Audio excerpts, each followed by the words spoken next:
What's inside one of the original weed eaters?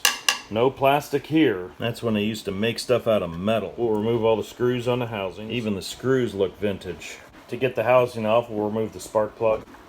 It's like a full-size spark plug. We'll disconnect the coil ground. We'll disconnect the fuel line. Here's the string recoil. We'll remove the screw that holds that on and it'll lift out. Here's the recoil spring. Loosen the bolt for the front end. Now the front end moves. This will completely disconnect. We'll loosen the muffler guard. There's springs that hold it on. We'll disconnect the springs. Now the muffler guard comes off. Now the housing comes off. Right here's the business end of it. Wow, now that is an old looking carburetor. We'll remove the cover plate. There's a better view of the old carburetor. We'll remove the 2 screws to pull the carburetor off. We'll disconnect the choke. We'll remove the choke.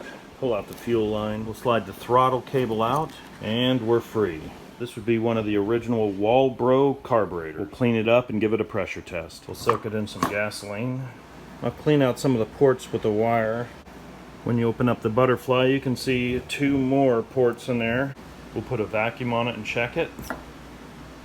Very nice. The needle valve is holding really well. If we lift up where the carburetor is, you can see the crankshaft. It's just interesting to see one of these old engines.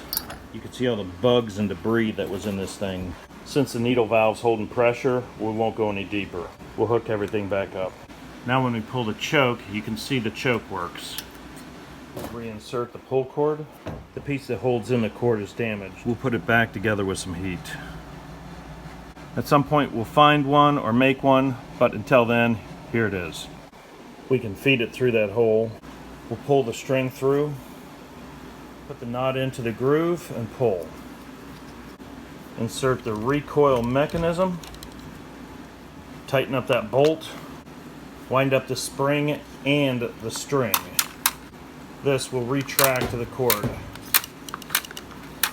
Reinsert the motor, hook up the fuel line,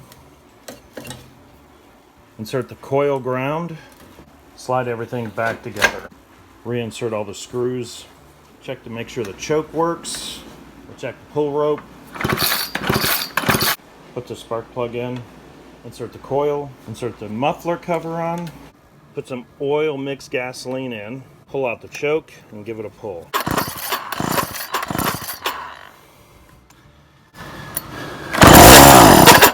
There were a few times it wanted to go, but we're going to have to clean the carburetor more. That's what's inside of a vintage weed eater.